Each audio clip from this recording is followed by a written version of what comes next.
Get pucked. Pierre-Luc Dubois, we talked about him ad nauseum before he got traded to LA. Why? He had a terrible season. Yeah. A terrible season. He's paid a ton of money. Everybody in LA is already looking on Cap Friendly for buyouts for him and stuff. It was bad. I'm curious, given what happened last season and how we kind of all sat here and were like, yeah, PLD coming to Montreal. Yeah, oorah. Except for Dave.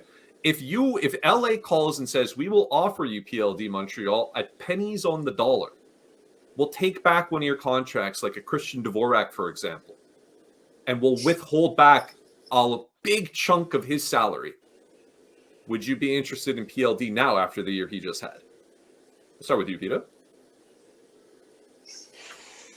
I don't think it would have to be. It would have to be. It would have to be a contract that's a bit longer than Dvorak. Dvorak's a UFA at the end of the season. It's not enough for me to make that Anderson. kind of move. Anderson, we're having a conversation. Not because I prefer Anderson's character over PLD, at least from what we're hearing on the rumors, but I think that PLD in the Montreal market, I think both players could benefit from a change of scenery. How about that? Already sad to say for PLD because it's been 5 minutes that he's in LA. Obviously it's not working there. He's not a fit there. It would seem. We'll see if he has a bounce back year next year. The rumors that are swirling out there about him, being bought out and all that are crazy. It's not going to happen. They're not going to buy him out. I'd be shocked if they bought him out. Shocked.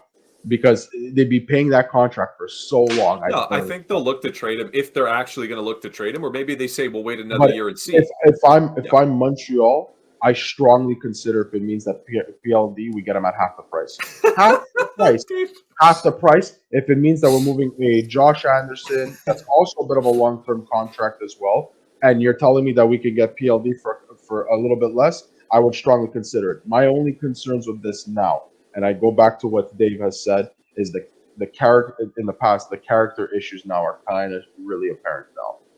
He's on his third team, and there's already rumors about character issues. Well, I don't know. You're sounding a little half pregnant to me now. So do you want him on the Habs or not? Would you do the trade or no? I would take the gamble if I'm moving somebody like Josh Anderson's contract. But to say that I move a Dvorak, who's a UFA at the end of the season, no, because I value that cap space next year. That's money that's going to go to Slavkovsky, Doc, et cetera, et cetera, et cetera. But if you're telling me that for the same price or less, I'm going to get a younger PLD than Josh Anderson, I would consider doing that move. Okay, which is fair. I didn't want to initially say Anderson because I thought that would be too attractive because everybody seems to want him gone, a big albatross contract. And so flipping him for another guy to come in is obviously a lot more exciting than, potentially a Dvorak who's gone, like you say, is off the books, and you're taking a little bit more money in as well. So there's that factor. But yeah, I guess I'll ask both questions. If it's for Dvorak, let's say Dvorak as the player, in order for Montreal to take on that kind of cap, that term, because it's pretty long. It's a long-term contract. 7 more years. More years. There needs to be a strong, very strong prospect coming as well, or a player that comes in to kind of make up for it. They got to give an additional strong prospect for us to take PLD. Think about it. It's 7 years of PLD. Okay. God knows what he's getting. Dave, please. He can't take it anymore. I can't take it. Set him straight, Dave. You might as well call this episode Dreamland because, my God, LA, a young and up-and-coming team who's in the mid. They made the playoffs. They're young. They're coming. They're going to make a push for it. Are going to eat Pierre-Luc Dubois, half of Pierre-Luc Dubois' salary for the next 7 years. They're going to take on a big part. They're going to take on. They're going to take on one of the Canadiens' worst contracts for an over for pretty year. Much the same exact for 1 year. Okay, no, but Josh Anderson, you're talking. Oh, we're talking about Josh Anderson. No, I was talking about Dvorak. I know. I was talking about Dvorak. Okay, Dvorak has more to make up for the term. Yeah. Okay. Regardless. Okay. And then they're going to ship a prospect out that one of their best. I didn't say that. No, but hold on. I'm replying to Vito right now specifically. Okay, Anderson, they take on bad contract for bad contract, but for some reason the Kings eat their contract. Habs don't eat any of theirs. Wait a minute. Who's doing the favor here? But what do you mean? What is a favor? Who does favors? Montreal would be doing LA a favor by taking on all that turf. How? Okay, but you're giving up half a big chunk of his salary. You're retaining it, and you're taking on a bad contract as well. And Josh Anderson, like, what favor are they doing? No. They're a Again, hockey club, man. Like, how about the Josh Anderson? I'm but not you're the saying one who that- brought it up. I'm No, responding to you. At the end of what I said, I Clarify. go for Dvorak. If we're adamant that it's Dvorak the piece going the other way, Okay. okay? He's a UFA. You would require a prospect back. I would Okay. require something Again. else in A addition to good the PR. prospect. Yes. Okay, well, Because first off, it's UFA done. Dvorak's contract comes off the books. They get liberated all that money and all that term from the PLD. Montreal's doing them a big solid if PLD continues to be a clown like he is right now. I mean, it's just, to me, that a scenario that will never happen. Absolutely not. And secondly, I don't want Dubois in Montreal at all. If I'm the Canadians, I mean, like, the character issues are clear. You heard it in Columbus. Oh, it's not working out well there. He goes to Winnipeg. Oh, yeah, but it's in Winnipeg. You know, obviously, he just wants to come home to Montreal. Comes to LA, goes to LA. Oh, surprise, surprise. Not working out there. Like, how many more times are you going to, is at one point, is it shame on you? Montreal not doing a favor at this point. But it's not character necessarily, issues. man. It's Like, hard to say that, man. they could find somebody else to do them a better favor than what the Canadians would offer. That's a bad favor. That's not a favor. Does he have a no move clause? I I don't don't Hold on a remember if he That got would one be or not. crazy. I don't think so. Oh, he does. He does. He has a no move clause. So, no That other kicks team in. is doing a favor. He He is doesn't. pointing. He doesn't? Well, He doesn't. according to Cap Friendly. No, the Does no he or move does he not? clause. Okay, so this is why the rumors are swirling. There's two reasons why the rumors are Because swirling. it kicks in next year. Yeah, Is that It next kicks year. in, it kicks Well, that's in what for I the 24-25 season, and I believe if they were to buy him out now, the buyout Yeah. rumors. I'm addressing those buyout rumors. Yeah. They would have to pay him 1/3, but as of the start of next season Actually, it's like July something. or if I'm not July mistaken. something, Yeah. if they don't buy him out before then, it would they be would- 2/3 of his contract. They already said they're not buying him out. They're not. Yeah, they're the not going to general buy off him the out. table. They're not going to buy him out. But I do think it's fascinating that if they don't do something with him, and I don't see a team that's going to want to take that. So realistically, it'll be in once his no move clause kicks in, and then he points a finger to the only place he wants to come and says, "You guys don't want me." But He says, "You have me. There's nothing you can do with it. I want there." Okay, first off, I just want to. If they were to buy him out, they'd be paying him, or he'd be on the books till 2037, 38. He's not getting bought out. he's not getting bought out. Okay, but the thing is we're looking at, you're looking at it from like, oh, you're doing LA a favor, but why would the Canadians do that anyways? Why would the Canadians ever take another gamble on a huge guy who's getting paid 8.5? And even if LA eats, which they won't, I sincerely doubt they will.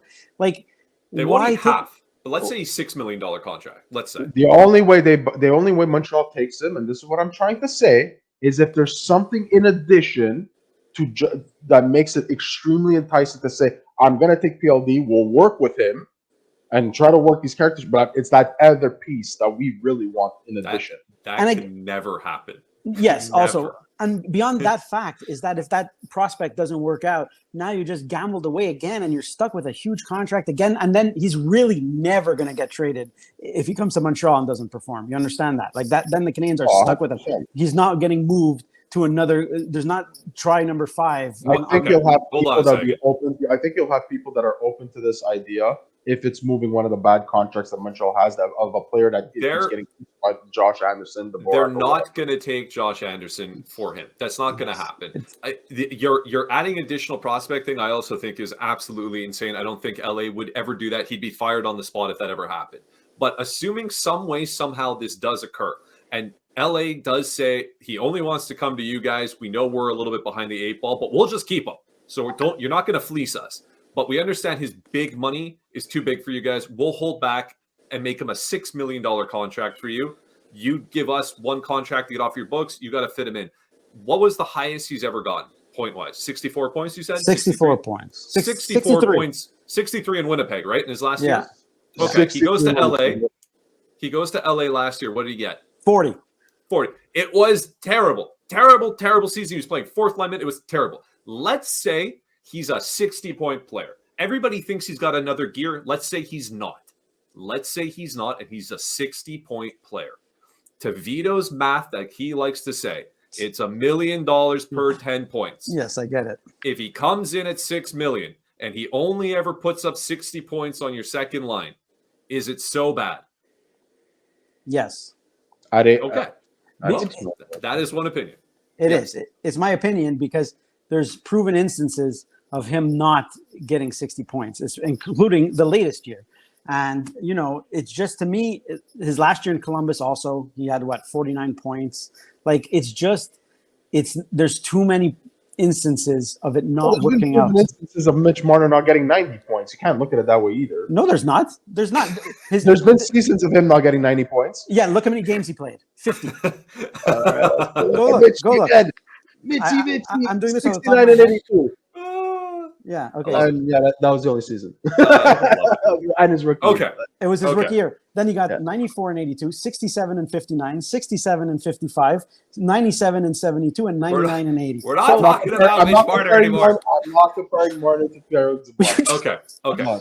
Ultimately, before I move on to my next question, final thing. Dave says, doesn't matter. Give him to me for free. I don't care. I don't want him on the team. Vito says, we can maybe talk if some sort of magic happens with the numbers. Jonathan Drouin was a 60-point player this year, guys. I just want to point that out. Okay? Jonathan Drouin was a 60-point player. Would you go second line, put Jonathan Drouin on the second line, 60 points, give him $6 million? You could find 60-point players for cheaper than $6 million, and you could find more proven ones if that's what you're willing to pay than a guy who lollygags his way through his career and has to. I only want to play in Montreal. Only want to play in Montreal. Only want to play throughout his entire life. Like, okay, but we've seen that story before. There is that potential. I think the only thing about PLD at this point that is somewhat still interesting is if he does happen to come to the place that he finally says that he wanted to go to all this time, which, to be fair, he could have last year.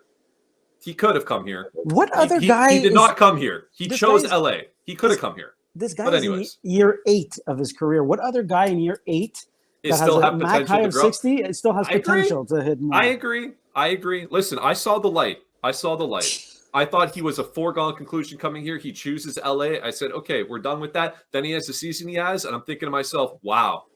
I think Montreal dodged a huge bullet there. Montreal dodged the bullet at 800. And yet you guys want to grab him right back in. I'm simply the questionnaire. All right, I'm asking because people are talking. They're talking buyouts. They're talking trades. They're talking all kinds of fun stuff. I'm curious. I'm not saying that I want him back and I'm going to trade everything and anything to get him. I'm saying I would have the conversation. If Vito Pan's right, and I would see a Dubois Habs jersey on his wall. No, there's a Sidney Crosby. It's a mural. I have more. It's a mural. It's a Dubois mural that he has. But I would strongly have the conversation and see what LA would be willing to pay to take that contract off their books. That's what I would want to know. Okay. There's like 700 players in the league, man. Like, why Dubois? I don't get it. Kent Hughes would not, because he's the rumor right now, but Kent Hughes would not be doing his job if he didn't, at the very least, if they called him up and phoned him and said, hey, I got this contract, I want it off the books, he would like to come to Montreal. What can we do? And it's an opportunity as a general manager to have the conversations and maybe we're saying do the favor, fleece that team. Maybe. We don't know. But to automatically sit there and be, no, I'm not doing it. I'm not listening to this. I don't want to even hear you. The door is closed. Then that's a bad move as a general manager. Can't do that. I think he answers the call, but I think it's possible that, like Dave, they've identified this guy and simply looked at his history and simply looks at the fact that he's 8 years in the league, like Dave mentioned, and that all the promise that was is now gone. And they just don't want to. They just don't want him, that player on the team. He doesn't fit. The other thing I would say too is right now is that if you're looking at the way Montreal is going, I think they're going to start to come out of the rebuild and the taking on caps and contracts and like that and doing those types of favors and getting those kinds of assets are going to start to come down. They're not going to be doing that as much anymore. Exactly. Get pucked.